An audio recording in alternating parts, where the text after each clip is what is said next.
Something I want to change about myself is how defensive I am when people critique me. I want to be able to sacrifice more. Learn how to get out of my comfort zone. To be more socially engaged with others. Something that I'm working on changing about myself is listening.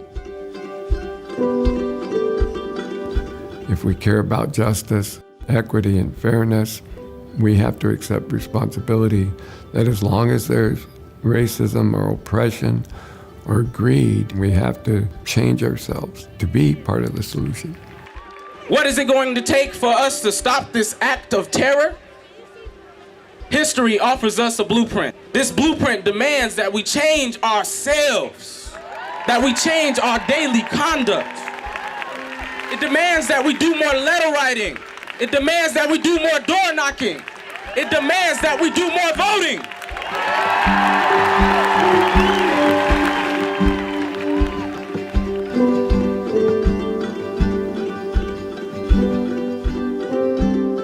Self-transformation isn't an idea. It's about conduct. Changing our conduct can be learned and it can be taught. Something that I am working on changing about myself is me speaking up, especially during those deep conversations. We have been told so many times as young people that we do not have a voice. Through this experience with the Freedom Center, I have learned that it's really important to use your cultural and spiritual power to stand up and speak up. To shake up the systems upon systems that impose racist and unjust laws. We have the legacy of John Lewis on our shoulders, and we must take that legacy as a tool to continue in the fight for freedom and rights for all people. Thank you. In typical American classrooms, students sit in rows. Those in the front always raise their hands and seem to have the right answer. The students in the back don't. Our classes are always in a circle. It's acknowledging that we're a part of this bigger whole, and we talk about what we are grateful for that day and what we believe in. It brings out our values, and we learn who the person really is, what's important to that person. We learn what that person is hopeful for. Social change does not happen by accident. It requires dedicated, disciplined, and focused individuals. We study and write about the most pressing issues of our time, dissecting and naming the impact that they have on all of us. We prepare ourselves through the work of ending childhood poverty, demanding new ways of policing, and demanding that we as a nation develop the science for living more sustainably on the planet. And then we coach each other on our presentation and the content of our ideas. In order to truly change yourself, you need people to critique you. And in the moment that they critique you, you feel a little twinge in your body. We heat up, and it's discomforting at first, but it's that heat that allows us to be molded into what we're meant to be. Having a sense of what we call coachability really is the necessary ingredient. If you think you don't have to change, you will change, but you won't be guiding and directing it. The key science to that part is developing the capacity to see someone else's truth without giving up your own truth. You know, for this past 3 or 4 weeks, I feel like I'm growing as a person, but I'm still nervous, and I still feel like when I get my name called, I get really nervous. Let's go, Gabe! It's a rally, get loud!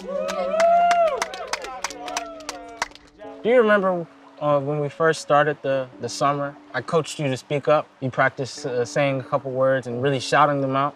It felt good, you know. The more and more my tone raises, the more and more confident I feel. We shouldn't be afraid of letting our light shine, because when we let our light shine, it encourages others to do the same. So when you are able to speak up and, change your conduct so quickly and raise your voice, you really lifted the group. the entire group.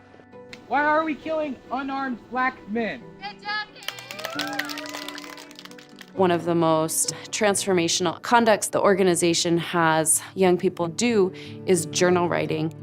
When combined with civic engagement, you're able to be reflective on the international environment, the local environment, your own values and beliefs, and then your own efforts to change yourself. I was more like a math student, a science student, so writing wasn't something I looked forward to ever. But when we started writing poetry, it was like I opened up this dam that was blocking out all my ideas. World cries your name. The Institute helped me understand my value and what I wanted to do with my time, what I wanted to do with the relationships I had. It required me to look into myself and confront the things I struggled with. I used to be really shy, and when I came to the Institute and I had people like coach me and help me improve on how I spoke up and what I spoke up about, it really helped me gain the self-confidence to dream bigger and do bigger. It is right for us to work during the window of time to prevent our families from burning down. Thank you.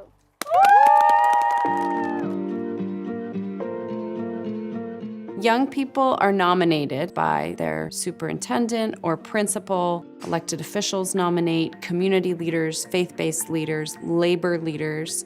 The young people immediately are integrated into a civic engagement project or activity. Civic engagement has been a long-term project that we have been working on. We take trips all the time to the legislature, and we take trips all the time to the school board and meet our mayors and our legislatures. We register voters in our schools. We take part of protests and rallies. Racism is a coercive evil which destroys the soul and by extension destroys human beings. And my brothers and sisters, our brothers and sisters have to pay the cruel cost. The shape of the world today calls upon us to guide our police officers to be peace officers. Thank you. Every year, the Freedom Center participates in the Congressional Civil Rights Pilgrimage at the invitation of Congresswoman Barbara Lee and hosted by Congressman John Lewis. Everyone who goes on the pilgrimage can tell you how much it transforms who they are. It allows us to see why we are a part of history, and for me that was really self-transforming because, well, who am I to my community? Who do they need me to be? When you're at the lynching museum and you can see all these names of people who've died, you can see the burden of history that falls on your shoulders, and you can see the work that you need to get done, see who my community needs me to be. You cannot serve and help a people if you don't know how to learn and live like them and how to relate to them. Going into the communities where we see this happening firsthand. The Quinault Indian Nation is a semi-autonomous nation on the coast of the state of Washington. The Freedom Centers had 3 generations of a strong relationship with the Quinault Indian Nation. Titus Kapoman is a graduate of the Freedom Center's classes. Siokrio, Roy, thank you. Onuguitu, Anschak Tosla, Laishan, Chetos Quinayo. Greetings, brothers and sisters, and friends and relatives. My traditional name is Tosla Laishan, given to me by my ancestors hundreds of years ago. It was an incredible experience of seeing and hearing from Titus about the culture and the hopes and dreams and the political reality of the Quinault Indian Nation. This COVID stuff isn't all negative. This is an awesome opportunity for us, all of us as young leaders, to show everybody that we do need change. This lake was considered non-tribal, but we just won our case with the state and it got given back to us. The students learn that there's a possibility of self-governance. We let others govern for us. The Quinault govern for themselves. It's really beautiful that we're in a situation where everywhere we look, we see green, and everywhere we look, we see life. It's an opportunity for us to realize the importance, but to also appreciate that it's here and that we have an obligation to keep it here.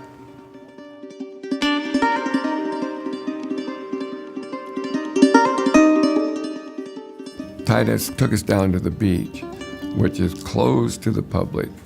We had a special privilege given to us to be there.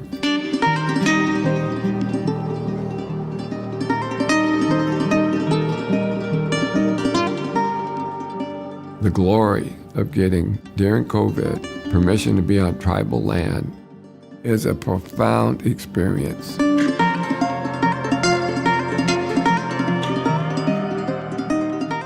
Some of our very best teachers of social change are some of our students that have had the most difficult childhood. They are resilient and they know the difficulties and the conflicts firsthand. And so when they go out to advocate for a new law, march in a march, or stand up in front of that microphone, it's genuine. We must recognize the connection between the number of us that don't vote and the prevalence of gun violence. I've grown up in a very dysfunctional household. Throughout middle school, high school, and even college, was really struggling with problems in my family. I had the opportunity here to find hope and find community and find a way to use my voice. The notion that all of us have an assignment that has been passed down to us from the generations and the ancestors that have come before us. One of the things that we do a lot here is confront our fears through public speaking. That moment where you're standing up and you're about to present your speech and you've never done it before, and there's coaches that are just encouraging you, and sometimes you get pushed into the water, and sometimes you jump off. In all of the years that I've been here, from being a student to being a coach to now being a year away from being an attorney, I've never met a student who was in our program that regretted jumping off. Our power relies on our ability to broaden ourselves to the lessons that are given at every single moment. Thank you. Even the steps it takes to make social change cannot be done by a homogeneous small group of people. It can only be done by an intergenerational, interracial, international connection of many, many people. Not only are we more beautiful when we're combining and bonding, we're saving our mutual lives.